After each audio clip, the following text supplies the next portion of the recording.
It's as timely, relevant, challenging, and transforming as it was the day 2,000 years ago that the greatest teacher who ever lived told it. And even though many of us have heard it hundreds of times, it never gets old. And there's a number of ways to tell it. But regardless of how it's told and approached, don't ever forget that it's all about the heart of the Father. Preachers have called it the gospel in miniature. And the great English playwright Dickens, who knew a good short story when he wrote one, A Christmas Carol among others. Dickens said it was the greatest short story ever because it's a compelling drama of sin and selfishness and self-righteousness and heartache and heartbreak and conflict that occurs within a family.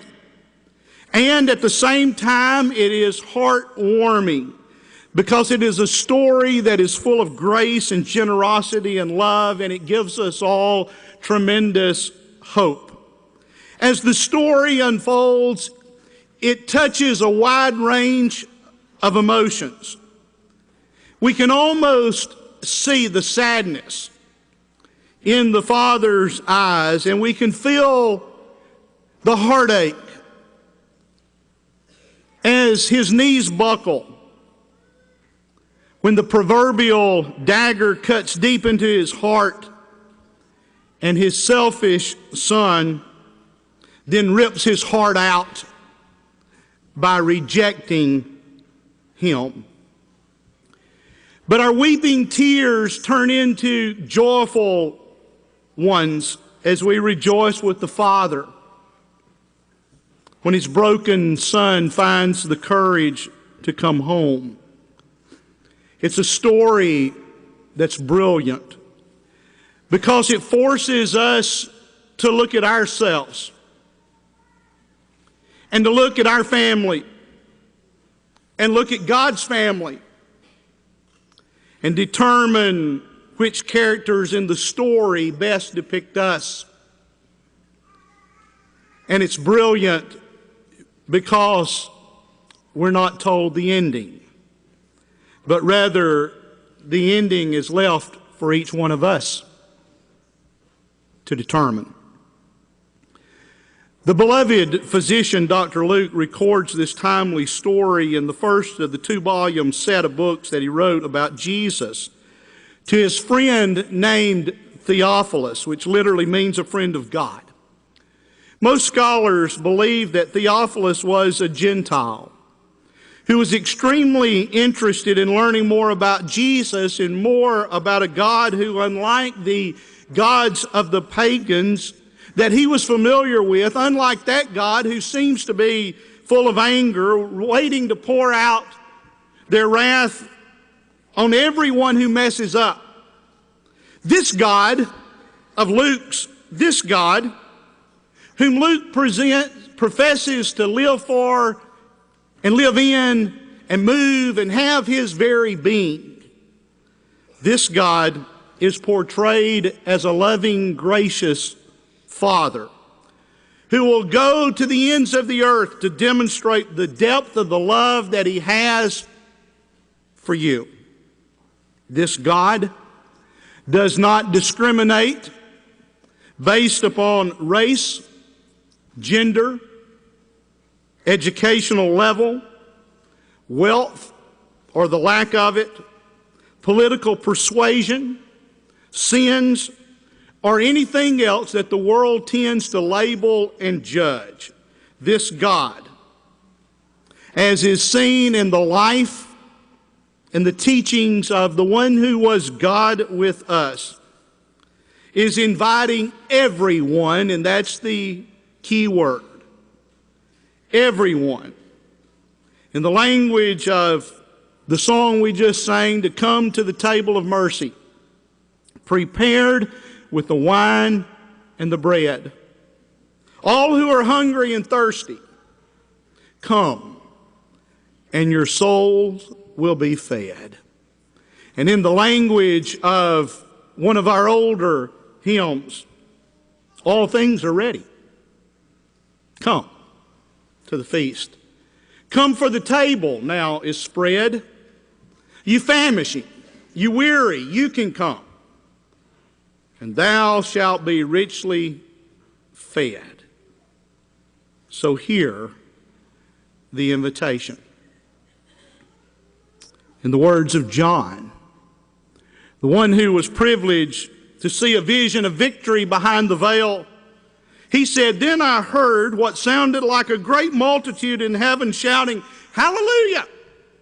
For the wedding of the Lamb has come, and his bride has made herself ready.' Then the angel said to me, 'Write, blessed are those who are invited to the wedding supper of the Lamb.'" And then he added, "These are the true words of God." Tuesday, our country is inviting every registered voter to the voting booth to choose a candidate to run this country. Since we all love and are concerned about our country, go do that. And let your voice be heard. And pray for our country. But I want you to know this morning that regardless of which side of the aisle you're on, the God of this universe is calling everyone to himself and to his table, and he's calling all of us, like Jonathan Martin recently wrote, to put away our swords and drop our rocks and come to the table. To come to the table where everyone is welcome, where we all can sit down as equals because we're all fellow strugglers who have overcome by the grace of God and been redeemed by the blood of the Lamb. So as we continue our sermon series that parallels what many of us are reading at home each month, where we're looking for God and what he's like and how he works and what he's calling us to be and do as we join him in the work that he's doing to glorify his name and point the way to his Son and reconcile things on earth as they are in heaven, until he ultimately does that and combines the two. Let's open our Bibles together to Luke chapter 15. The Bible says Jesus continued, "There was a man who had 2 sons. The younger one said to his father, 'Father, give me my share of the estate.' So he divided his property between them. Not long after that, the younger son got together all he had, set off for a distant country, and there squandered his wealth in wild living. After he had spent everything, there was a severe famine in that whole country, and he began to be in need. So he went and hired himself out to a citizen of that country, who sent him to his fields to feed pigs. He longed to fill his stomach with the pods that the pigs were eating, but no one gave him anything." Can you picture the scene? A young son coldly and selfishly insults his father and breaks his father's heart by essentially saying, "I wish you were dead. Because then if my father, you were dead, I could get my share of the estate and enjoy it right now. And while we're talking about this, I want you to go ahead and give me my part of it anyway. Just give it to me right now." Can you imagine the hurt and the pit in the stomach of the father? Can you imagine the pit in the stomach of the father who hears those words from his own son, whom he has demonstrated unselfishly over and over and over again every day of this son's life, the depth of the love that he has for him? But this young son does not appreciate it. Nor does he appreciate the numerous sacrifices the Father has made so His Son could enjoy life and have it abundantly. This young son is drawn to the far country. And the appeal that the far country has, with the heavy heart, the father grants his son's request, and this boy quickly gets everything together and all that he's been given, and off he goes into the far country, anticipating all of the exciting and enticing things that's calling his name. When he gets there, he finds plenty of people who will try any and everything with him as long as he's paying, so he pays. And he pays, and he pays, and he pays, until eventually he gives the far country all his father gave to him, and the far country was more than willing to take it all. I know a guy who went to Vegas and sat at a blackjack table, and he sat there, according to this witness, all night long. And according to the source, he kept putting money down, and he kept losing and losing and losing. And finally, mid-morning, as the house kept taking and taking and taking all that he would give and give and give, finally, the dealer said, "Sir, we'll be glad to take all of your money and your house and your home, but if I were you, I'd quit a little bit and go back to the room and wait a while till in the morning. So you'll have at least something left in the morning." That's the way that the far country takes. At a lectureship, I once heard an older African-American preacher say the far country will take you further than you want to go and keep you longer than you want to stay and cost you more than you want to pay. That's true. When his money ran out, so did his so-called friends, and now this young boy has to figure out what he's going to do and how he's going to survive. To make matters worse, the economy went south just like that. Can you relate? And then there was a severe famine in the land. Food prices go up. Food is scarce. Everybody needs a job, and nobody can get one. They're hard to come by. Mark this phrase in your Bible. The text at the end of verse 14 says, this young boy was in need. That's an understatement. But listen closely. You don't have to be out of a job to be in need. We're all in need. And Hebrews 4:16 makes that perfectly clear. Not only is he in need, but he's hungry and thirsty and desperate. And while he has just eaten his pride and ego, and it does not taste good, it doesn't fill your stomach either.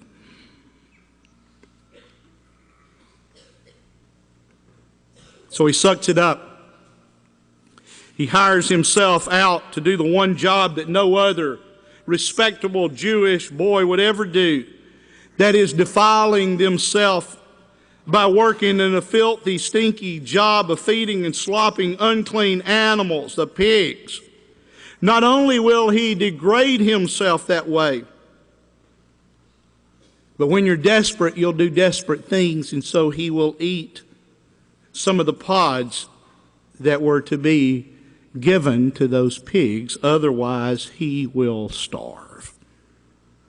At rock bottom, Jesus says in verse 17, when he came to his senses, he said, "How many of my father's hired men have food to spare, and here I am starving to death?" Starving to death is not good, but sometimes starving has a way of bringing us to our senses. And God can certainly work in whatever trials that we're going through. The boy is not been smart, but he's smart enough to know and realize that his father's servants back home eat better than he does out here in the far country. So even though he's in the far country, he starts thinking about home. He says in verse 18, I'll set out and go back to my father and say to him, Father, I have sinned. Those are three of the hardest words in the English language to say. I have sinned. I was wrong. And these three, please forgive me. I'll set out, go back to my father and say, I've sinned against heaven and against you. I'm no longer worthy to be your son. He does not feel worthy. Let me pause here and ask you, have you ever felt that way? I've known people who seem to not be able to turn their lives around, and they won't or can't come back to God and come back to the church and His people because deep down they do not feel worthy. They feel like they've messed up their life so royally that they're not worthy to come to the table. Here's what I'd say about that. According to Psalms chapter 8, the one who Revelation 4 says is worthy thinks you are. He thinks you're worth it. And according to Romans 5, he's demonstrated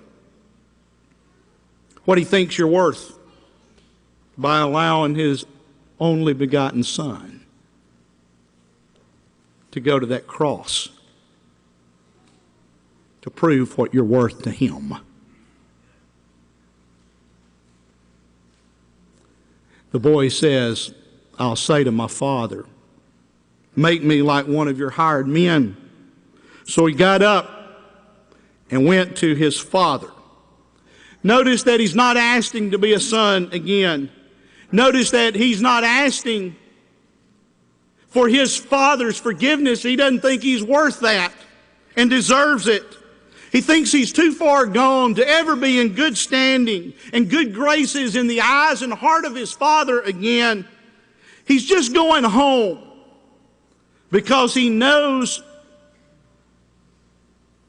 there's something to eat there.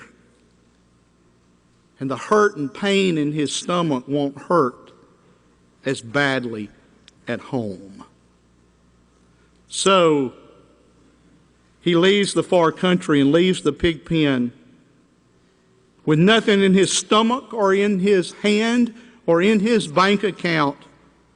And he starts the journey home. But while he was a long way off, his father saw him and was filled with compassion for him. He ran to his son. That's the line of Brother Hodges' old book, Will God Run? What's the answer? Yes, absolutely. It'll be an all-out, dead-out sprint. That's the verse that gives every parent hope. That's the verse that gives every family member who has a family member in the far country hope. Don't ever give up on your loved ones who are in the far country. Keep watching for them. Keep praying for them because your prayers might be the only thing that has been sustaining them. Even though this father's heart is broken, the father has to go on every day. He's got no choice. People are dependent upon him. He has to go on. But every day, he looks down that road, longing to see his own flesh and blood coming home. One day, he cannot believe his eyes. Could it be? He sees this gaunt, skinny looking silhouette coming down the road. And Jesus said, filled with compassion for him, he ran to his son and threw his arms around him and kissed him. The son said to him, Father, I've sinned against heaven and against you. I'm no longer worthy to be called your son. But the father doesn't want to hear any of that. And he says to his servants, quick, bring the best robe and put it on him, put a ring on his finger and sandals on his calloused and filthy feet. Bring the fatted calf and kill it. Let's have a feast and celebrate, for this son of mine was dead and is alive again. He was lost and is found. So they began to celebrate. What's the story?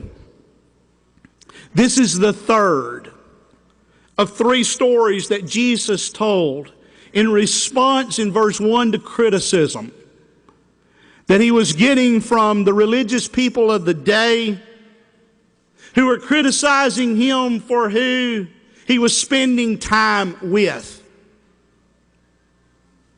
This story puts a face on what Jesus says in verses 5 through 7. And then again in verses 9 through 10. This is the reaction in heaven when one who has lost their way is found and is brought home or comes home to the Father. They're then able to sit down at the banquet table with their Father and with all of his family, broken, and with everyone else that the Father has invited to the table. And they are able, even though they're broken and do not feel worthy, they are able to enjoy every blessing that's found at the table with the Father. But sadly, not everyone in the family shared the Father's excitement and joy. Verse 25, meanwhile, the older son, Brother Hodge calls him the prodigal's prodigal brother. Both of these boys are prodigal, which means a wasteful, reckless consumer, a wanderer, a squander. Like Robert Robertson, whom we talked about last week, said, we're all prone to wander and prone to leave the God we love. But this older brother doesn't see himself as a prodigal at all, nor is that the way the townspeople see the older brother. Meanwhile, Jesus said the older brother was in the field. He never left home. He's still working hard. Those are good qualities. When he came near the house, he heard music and dancing, so he called one of the servants and asked him what was going on. Your brother has come home. He replied, and your father has killed the fatted calf because he has him back safe and sound. What would your reaction be? This is your brother. And yet he's the brother who took a third of everything your father had worked his life for. And your brother, even though he's your brother, has broken your father's heart. But now he's come home. And your father has thrown a banquet in his honor. What would your reaction be? Verse 29 says, the older brother became angry and refused to go in and sit down at the table with his brother. He refuses to fellowship with his own brother. He refuses to fellowship and participate in the homecoming and rejoice with both his father and his brother. He refuses to go into where his father and brother are, so the father runs out to him. Did you get that? The father runs to him. Will God run? Sure he will. To whom? To everyone. He's running after all of us. He pleads with his older son, but his older son answers his father, look, all these years I've been slaving for you and never disobeyed your order. Do you think that's true? Maybe overtly, but there are a number of ways to disobey. He says, but you never gave me, notice all the pronouns here, you never gave me a young goat so I could celebrate with my friends. But when this son of yours who squandered your property with prostitutes come home, you killed the fatted calf because of him. That's some serious anger and allegations, isn't it? Some of it might be true. Some of it might not be. But regardless, it is judgmental and pharisaical at best. Can you picture the face of the Father?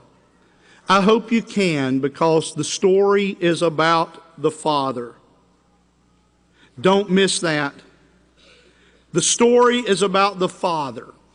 So notice the reaction of the Father. With years of pent-up anger from his older son being spewed upon him, the Father compassionately says, "My son, you're always with me, and everything I have is yours." Even though his older son has just spewed this venom upon his father, even though this older son is filled with vanity and pride and egotistical sins, the Father loves him too. And the Father is inviting him also to come to the banquet hall and sit down at the table of fellowship and celebrate with them. Why? There are three reasons. The Father wants all of his children to be together and sit at the table in peace. And secondly, they're all family. And thirdly, the one who's lost his way has come home. So the father says to his older son, "We had to celebrate and be glad because this brother of yours was dead and he's alive again, was lost and now he's found." If you love someone more than life itself, you can understand the reaction of the Father, can't you? What's the point of the story? Don't miss it. The point of the story is the Father and the depth of his love. Let's close by asking you this question: who is the loving Father extending his gracious invitation to come into his house and sit down at his banquet table of love and eat with him and with the redeemed of all of mankind? Who is he willing to lavish all of his blessings and abundant grace upon? He's extending his gracious invitation to prodigal sinners like the young son who are broken and know they've messed their lives up royally. He's inviting every person in here and every person whom you know who's been in those sandals. Verse 1, he's inviting every tax collector who betrayed their own people and loved money more than folks and souls. He's inviting every sinner that's mentioned in verse 1 that's been trying to fill the void of their life up with something other than the Father. He's inviting them to his table to be filled with overflowing love. And secondly, he's extending that same gracious invitation to every self-righteous and religious prodigal like the older son. And like the Pharisees and the teachers of the law in verse 1 who murmured and complained about Jesus eating with those in the first group. The Father's inviting those in the second group who will never admit that they're critical and hypocritical and judgmental and really miserable people deep down inside their souls. But he's inviting them to experience a better and more freeing way to live. He's inviting them to the table. Go back to chapter 14 for a moment, and I will finish. You'll see that's who he's inviting. Because in verse 1 of chapter 14, he went home to eat with a prominent Pharisee. And when he noticed those self-righteous Pharisees, when he noticed that they didn't have compassion on a man who had a horrible disease that came in that caused his body to swell grotesquely with fluid, that would eventually cause this guy some serious internal issues. When Jesus saw that the Pharisees didn't really care about this hurting man with an internal disease, when he saw in verse 7 of chapter 14 that they were more interested in where they were going to sit around the table, because where they sat around the table indicated how important everybody thought they were. And so this U-shaped table, whoever sat in the prominent one was the most prominent person, and the one on either side of him was the next in importance in their minds. When Jesus saw them jockeying for positions instead of helping the guy whose body's swelling and about to burst,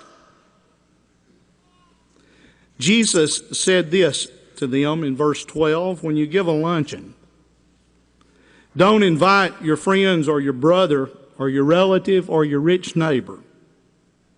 Invite whom? The poor and the crippled and the blind and the suffering and the bruised, and you'll be blessed. The Father is extending His gracious invitation to those prodigals who've wasted their lives, to those judgmental but miserable religious people who look their nose down on everybody else. He's inviting them both. And thirdly, He's inviting the crippled and the bruised and the lame and the poor and everybody whose heart's breaking and body's about to break down. He's inviting all of them to come. He's extending this gracious invitation to everyone who's hungry and thirsty. And that's why He closes chapter 14, which becomes the lead-in to the story I just told you, like this. A certain prosperous man invited many guests. At the time of the banquet, he sent his servants to those who've been invited, "Come, for everything is now ready." But they all alike began to make excuses. The first one said, "I've just bought a field and I must go see it. Excuse me." Another said, "I've just bought 5 yoke of oxen and I'm on my way to try them out. Please excuse me." Still another said, "I just got married, so I can't come." Sounds like a pretty good excuse, doesn't it? The servant came back and reported all of that to the master. Then the owner of the house became angry and ordered his servant, "Go out quickly to the streets and to the alleys of the town and bring in the poor, the crippled, the blind, the lame." Do you hear this phrase coming up all the time? "Sir," the servant said, "you've ordered that done, and I've done it, and there's still room." The master said, "Then go out into the roads and the country lanes and compel them all to come in, so that my house can be full." I'll tell you, the ones who made excuses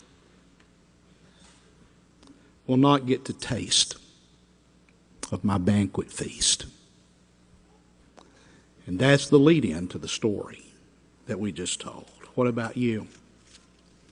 Because the masterful part of the story is the ending. Because we're left with that boy as the curtain closes. And we're left to determine, does he go in or stay out? And the way we'll end this story is the way you choose to end it, with whatever you feel you would do. Because we've all wandered far away from home. And the song we're about to sing now is a declaration that we're tired and weary and sore, but we're coming home. If you need to come to the banquet table of our gracious Lord, that invitation is to you. And we encourage you to come as together we stand and sing.